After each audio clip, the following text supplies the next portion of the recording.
আসসালামু আলাইকুম বন্ধুরা, কেমন আছেন সবাই? মমতাজ কিচেনে সবাইকে স্বাগত। আবারও চলে এলাম নতুন একটি রেসিপি নিয়ে। চলুন বন্ধুরা, রেসিপিটি শুরু করা যাক। আজকের রেসিপি একদমই সাধারণ, সবাই পারেন আপনারা। আমি যেভাবে রান্না করি আমি শুধু সেটাই আপনাদের সাথে শেয়ার করলাম। আশা করি আপনাদের ভালো লাগবে।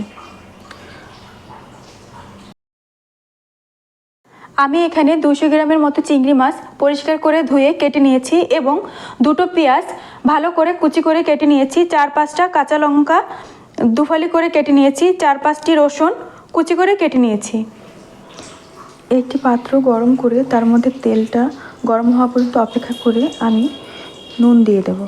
নুনটা দেওয়ার একটাই কারণ, যাতে আমি যখন মাছটা ভাজবো তাতে যেন মাছটা কড়াইয়ের সাথে আটকে না যায়।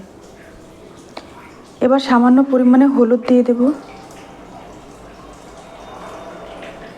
এবার চিংড়ি মাছটা দিয়ে হালকাভাবে নাড়াচাড়া করব।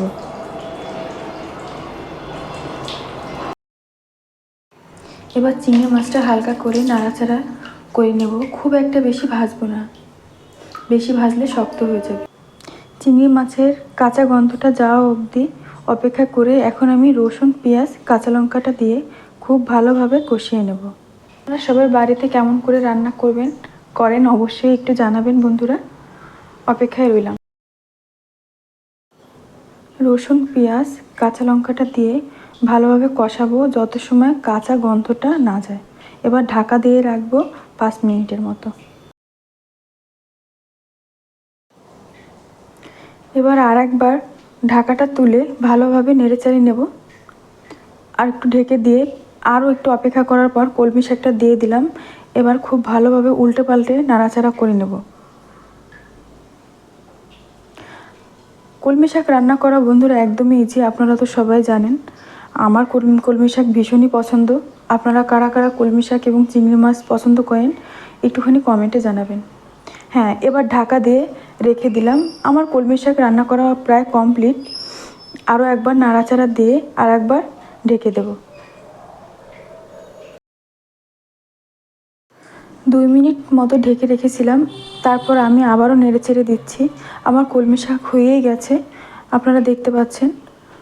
আমার ভিডিওটি যদি আপনাদের কাছে ভালো লাগে অবশ্যই লাইক, কমেন্ট, শেয়ার করবেন বন্ধুরা। আপনারা যারা পুরনো বন্ধু আছেন তাদেরকে অসংখ্য ধন্যবাদ। নতুন যারা আছেন তাদেরকে বলবো অবশ্যই একটু সাবস্ক্রাইব করবেন। আপনারা অনেকেই আমার ভিডিও দেখেন কিন্তু সাবস্ক্রাইব করেন না। অসংখ্য ধন্যবাদ এত সময় পাশে থাকার জন্য। বন্ধুরা কমেন্টে জানাবেন আপনারা কারা কারা কলমি শাক এবং চিংড়ি মাছের রান্নাটা কীরকম করে করেন অবশ্যই জানাবেন বন্ধুরা। আমি অপেক্ষায় থাকবো। এই আমার রান্না করা কমপ্লিট। অসংখ্য ধন্যবাদ সবাইকে। ভালো থাকবেন, সুস্থ থাকবেন। আল্লাহ হাফিজ।